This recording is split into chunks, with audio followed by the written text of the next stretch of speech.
এই গরমে দারুণ রেসিপি হতে পারে এই ইডলি। সাথে চাটনির রেসিপিটাও শেয়ার করেছি। সকাল বা রাতের জন্য এরকম ইডলি বানিয়ে নিতে পারেন ঝটপট। আর আজকের ইডলিটা আমি রেগুলার ভাতের চাল দিয়ে বানাচ্ছি। 2 কাপ চাল নিয়ে নিচ্ছি। তারপর এখানে হাফ কাপ দিয়ে দিচ্ছি মাস ডাল। 2 কাপ চালের সাথে হাফ কাপ মাস ডাল দিয়ে দিচ্ছি। আর হাফ চা চামচ দিয়ে দিচ্ছি মেথি। এখন পর্যাপ্ত পরিমাণের পানি দিয়ে ভিজিয়ে রাখছি 5 থেকে 6 ঘন্টার মতো। 5-6 ঘন্টা পর চালটা এরকম ফুলে গেছে আর কয়েকবার পানি চেঞ্জ করে ধুয়ে নিচ্ছি। আর এখন ব্লেন্ডারে দিয়ে বেটে নিচ্ছি। সাথে হাফ কাপ পানি দিয়েছি যাতে ব্লেন্ড করতে সুবিধা হয়। গোলাটা এখন ঠিক এরকম হয়েছে। একটা বাটিতে নিয়ে নিচ্ছি। চাইলে একইভাবে শিলপাটায় বেটেও এই গোলাটা রেডি করা যাবে। তারপর ঢেকে রেখে দিয়েছি আমি এখানে 12 ঘন্টার মতো। ঠিক এরকম ফোমের মতো হয়ে গেছে এখন। আর এইগুলোতে কিন্তু আগে থেকে লবণ দেওয়া যাবে না। এখন স্বাদ মতো লবণ দিয়ে দিচ্ছি। আর সব কিছু একসাথে করে মিশিয়ে নিচ্ছি। আলতো করে লবণটা ভালো করে মিশিয়ে নিচ্ছি।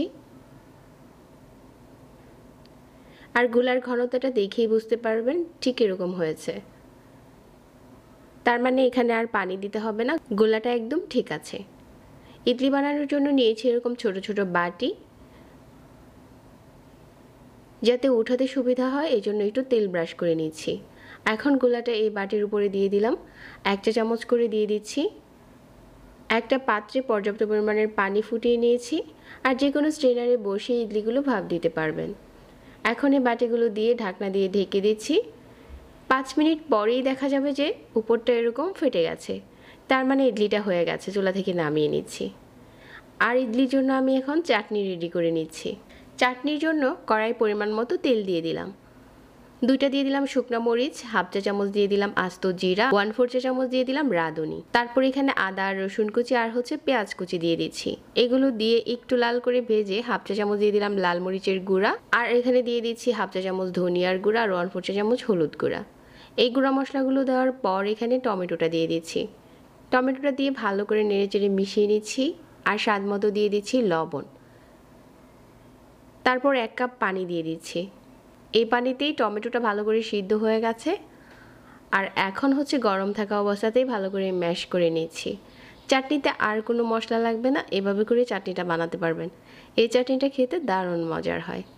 ঝটপট চাটনি এটা। তো এখন চলুন বাটি থেকে আমি ইডলিগুলো উঠিয়ে নিই।